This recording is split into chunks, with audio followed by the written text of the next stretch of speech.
MCB जिला के रानीकुंडी में मकर संक्रांति के उपलक्ष्य में भव्य मेला का आयोजन किया गया। इस अवसर पर प्रदेश के स्वास्थ्य मंत्री श्याम बिहारी जायसवाल ने रानीकुंडी धाम के ऐतिहासिक, धार्मिक और सांस्कृतिक महत्व को रेखांकित करते हुए कहा कि रानीकुंडी धाम को गौमुख धाम के नाम से भी जाना जाता है।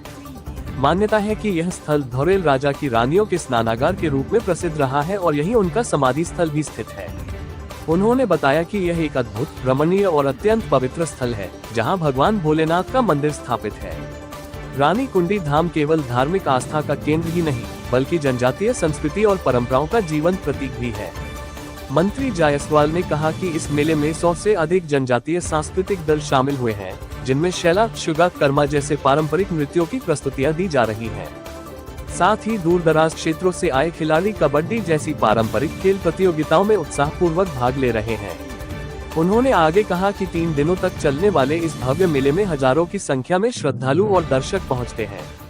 मेले के विभिन्न स्थलों पर सांस्कृतिक नृत्य, लोकगीत और पारंपरिक कार्यक्रम लगातार जारी हैं, जो इस आयोजन को और भी खास बनाते हैं। देखिए, हमारा ये पवित्र रानीकुंडी धाम जो है, ये गोमुख धाम भी है और जो धौरेल राजा है उनके रानियों का स्नानागार के रूप में इसको जाना भी जाता है कि जब यहाँ नहाने आती थी, और उनका समाधि स्थल भी बताया जाता है। लेकिन ये अद्भुत, रमणीक और पवित्र स्थान जहाँ बाबा भोलेनाथ की मंदिर भी है और हमारे जनजातीय संस्कृति की ऐसे 100 से ऊपर टीम, शैला, शुगा, कर्मा और दूर दूर से विविध हमारे पारंपरिक खेल कबड्डी जैसे प्रतिभागियों के प्रतियोगिता होते हैं। और 3 दिन का मेला हजारों हजार की संख्या में आप देख सकते हैं कि कई हजार की संख्या में लोग बड़े उत्साह के साथ यहाँ आते हैं। कई जगह पे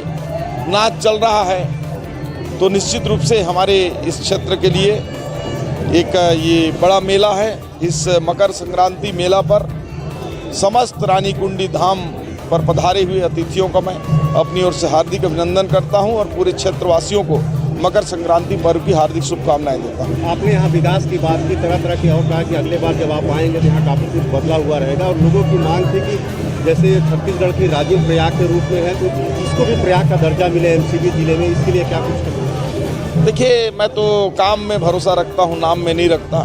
जब उसलाई यहाँ स्थापित हो जाएगा तो निश्चित रूप से राजिम धाम के तर्ज पर ये खुद ही अपने आप को स्थापित करेगा। पहले हमको यहाँ इसको स्थापित करने का आवश्यकता है।